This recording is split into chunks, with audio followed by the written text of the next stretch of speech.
আমরা দেখেছি বিগত সরকার এই সংবিধানকে ব্যবহার করে বারবার মানুষের উপর অত্যাচার করেছে।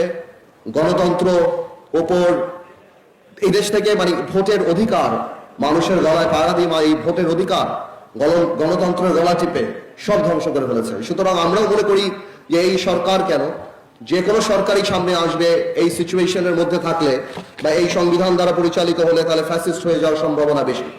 কিন্তু এর বাইরে আমি যেটা মনে করি যে যত দামি গাড়ি নিয়ে আসুন, যত দামি বাবুর্চি নিয়ে আসুন বা উপাদান নিয়ে আসুন, বাবুর্চি আর গাড়ির চালক যদি ভালো না হয় তাহলে ভালো খানাও আপনি পাবেন না, সে গাড়িও গন্তব্যে যাবে না। আমি মনে করি সবার উপর মানুষ সত্য। ভালো মানুষটা থাকতে হবে রাজনীতিতে যদি সেই সংবিধানকে ঠিক মতো পরিচালনা করতে হয়। আপনি যদি খারাপ মানুষ নিয়ে আসেন তাহলে অবশ্যই যেই সংবিধানই আমরা দেই মানুষের ইচ্ছার প্রতিফলন সেখানে কখনো হবে না। আমাদের এই সংবিধান মানুষের জন্য সংবিধান, সংবিধানের জন্য মানুষ না। মানুষের উন্নয়নের জন্য, দুর্বল মানুষকে প্রোটেক্ট করার জন্য, গুড গভর্নেন্সের জন্য, সরকার কিভাবে চলবে, সরকারের সাথে মানুষের যে একটা সোশ্যাল কন্ট্রাক্ট, এই সব কিছুর জন্য সংবিধানের জন্ম। কিন্তু এই সংবিধানকে ব্যবহার করে বারবার মানুষের উপর অত্যাচার করা হয়েছে। সুতরাং এই সংবিধান যেই সংবিধান মানুষের কথা বলে না, সংবিধান যেই সংবিধানে মানুষের ইচ্ছার প্রতিফলন হয় না, মানুষের ভবিষ্যৎ দেয় না, মানুষের প্রোটেকশন দেয় না, সেই সংবিধানকে মানুষ ছুঁড়ে ফেলে দেবে। সংবিধানের প্রাসঙ্গিক হতে হবে। আমরা এটা উপলব্ধি করি যে বাংলাদেশের সংবিধান পরিবর্তন প্রয়োজন। আমরা উপলব্ধি করি বাংলাদেশের সংবিধান প্রাসঙ্গিক হওয়া প্রয়োজন। আমরা উপলব্ধি করি আজ থেকে 40-50 বছর আগে যে সংবিধান লিখে রেখেছে, বলা হয়েছে, সেটা সেহেতু সেই সময়ের জন্য হয়তো ভালো ছিল, কিন্তু আজকের দিনের সংবিধান এই কথা বলে না। সুতরাং আমরা এর সংস্কার চাই। কিন্তু প্রশ্ন আসে, সংবিধান সংস্কার করবে কে?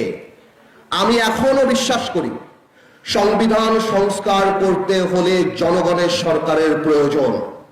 আমরা বিশ্বাস করি নির্বাচিত সরকারই সংবিধান সংস্কার করার নৈতিক অধিকার রাখে।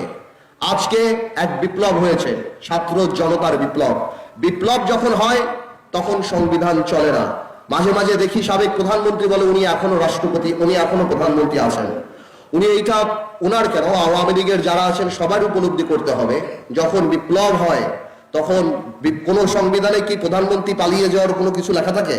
কোনো কিছু লেখা থাকে না। তো সুতরাং যখন বিপ্লব হয় তখন আমরা মনে করি একটা বিপ্লবী সরকার যদি থাকতো, সেখানে যদি ইউনূস সাহেব রাষ্ট্রপতি হয়ে সর্বদল মিলিয়ে একটা সরকার গঠন করত, আমার মনে হয় সেটা আরো ভালো হতো। যাই হোক, এই ইন্টারিম সরকার আসছে, আমরা সর্বাত্মক সহযোগিতা করছি।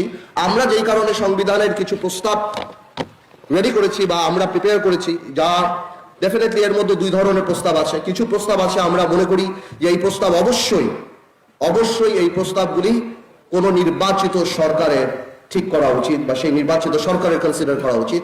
আর কিছু প্রস্তাব আছে সেগুলি আমি মনে করি আমরা সব দলরা মিলে, বা যেহেতু এটা জনগণের সরকার, জনগণের ভোট দ্বারা নির্বাচিত সরকার না, কিন্তু আমি মনে করি আমরা যদি সবাই একমত হই তাহলে আমরা সেই প্রস্তাবগুলি দিতে পারি এবং এগুলি যুগোপযোগী, এগুলি ইউনূস সাহেবের সরকার সেগুলিকে আমলে নিতে পারে।